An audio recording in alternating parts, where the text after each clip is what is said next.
हमने आप लोगों को जो कल बोला था कि आपको √9.3 का हम ग्राफिकल रिप्रेजेंटेशन बताएंगे, तो उसको आप बता दें। देखिए, सबसे पहले आप स्केल से AB = 9.3 सेंटीमीटर की लाइन खींचिए।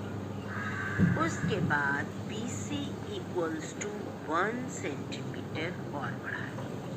अब आपके पास लाइन कितनी बड़ी हो गई? AC। अब AC का लंबार्ध खींचेंगे। हमने लास्ट क्लास में आप लोगों को 8th में भी बताया है कि A के ऊपर गोला प्रकार को रखिए और AC के आधे से ज़्यादा डिस्टेंस लेकर के ऊपर और नीचे चाप लगाइए।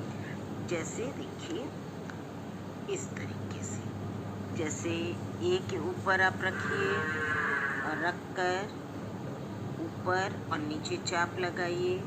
फिर C के ऊपर रखिए और ऊपर और नीचे चाप लगाइए। जहाँ पर ये चाप एक दूसरे को काटते हैं, यहाँ पर इन दोनों बिंदुओं को मिला दीजिए। आपको O बिंदु मिल गया। आप O बिंदु को केंद्र मानकर और OA त्रिज्या लेकर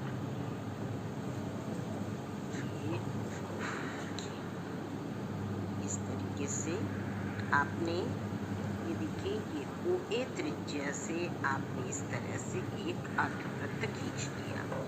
अब B बिंदु के ऊपर 90 अंश का कोण बनाते हुए लाइन खींचिए, जैसे हमने आपको सिखाया है। B पर गोला प्रकार रखिए, एक चाप लगाइए, यहाँ पर रखिए 60 अंश वाला, यहाँ पर रखिए 120 अंश वाला, एक ऊपर यहाँ से, एक ऊपर यहाँ से। यहाँ ये एक दूसरे को काट रहे हैं, इन दोनों को मिलाते हुए एक लाइन खींचिए। ये D बिंदु आया। ये जो BD है ये √9.3 है। अब आप लोग क्या करेंगे? BD डिस्टेंस को मेज़र करेंगे गोला प्रकार से और एक चाप ऐसे लगा देंगे। तो जो ये BE डिस्टेंस होगा ये √9.3 होगा। हालांकि ये एग्ज़ाम में बहुत कम ही पूछा जाता है। अच्छा, नेक्स्ट चैप्टर, ये तो केवल एक आपका बचा हुआ था, वो मैंने बता दिया। और अब आप लोगों को नेक्स्ट चैप्टर आपका है बहुपद। बहुपद में दो चीज़ें यूज़ में आती हैं, चर और अचर। चर क्या होती हैं? वे संख्याएं जो आप लोगों के में x, y, z इस तरह से लिखी होती हैं, ये सब चर होती हैं क्योंकि इनकी वैल्यू चेंज होती है। और अचर क्या होती हैं? जैसे गिनतियाँ 1, 2, 3, 4, 6, 8, 10, 15, 100, 50, ये सब आपकी क्या है? अचर है। अब जैसे ये आपकी होती है 2x, 3x², y³ x + y, तो इसमें x और y ये सब क्या है? पद है। ठीक, पदों के साथ आपकी जो संख्या लिखी हुई है वो संख्या आपकी कोफिशिएंट या गुणांक कहलाती है। जैसे यहाँ पर इस ये पद को इंग्लिश में कहते हैं टर्म।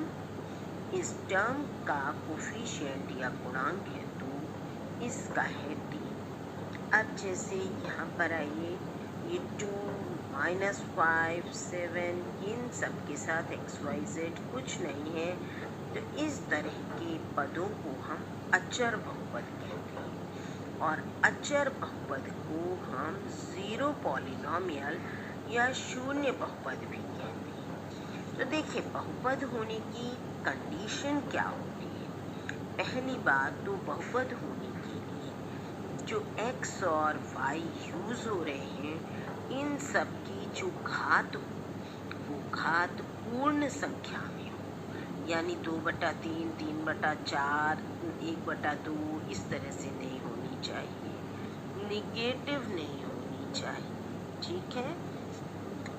अब देखिए, घातांक या डिग्री किसी भी चर की जो अधिकतम घात होती है वो उसकी घातांक कहलाती है।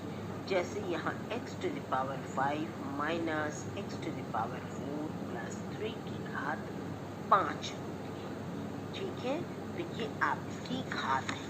देखिए अब हम आप लोग क्वेश्चंस देखिए, आपकी एक्सरसाइज 2.1 है। आप लोग अपनी हिंदी की बुक खोलिएगा। इसमें कह रहे हैं which of the following expressions are polynomial in one variable and which are not, यानी इनमें से कौन से बहुपद एक चर वाले, एक चर यानी केवल x हो, केवल y हो, केवल z हो, इस तरह से। तो इनमें से कौन कौन से बहुपद ऐसे हैं जिसमें एक चर है और किसमें एक से ज्यादा चर है, और कौन बहुपद है और कौन नहीं है ना। तो देखिए यहाँ पर 4x square minus 3x plus 5, यहाँ पर देखिए केवल x में ही पूरा पॉलिनोमियल है, यानी ये जो बहुपद है ये आपका एक चर वाला है। ठीक, y स्क्वायर प्लस 2, ये भी एक चर वाला, केवल y यूज हो रहा है। ठीक, जब यहाँ पर क्या है x to the power 10 plus y to the power 3 plus t to the power 50, यहाँ पर तीन चर हैं x, y और t, इसलिए ये एक चर वाला बहुपद नहीं है। थर्ड पार्ट में आइए, देखिए यहाँ t की घात 1/2, क्योंकि रूट t है, रूट t का मतलब t to the power 1/2, इसलिए ये बहुपद नहीं है। रूट 2 होने से कोई दिक्कत नहीं थी, यहाँ रूट t होने की वजह से ये एक बहुपद नहीं है। यहाँ पर आप y एलसीएम लेंगे, बन जाएगा y स्क्वायर प्लस 2/y, इसलिए ये भी बहुपद नहीं है। अब देखिए नेक्स्ट क्वेश्चन है which of write the coefficient of x square in each of the following।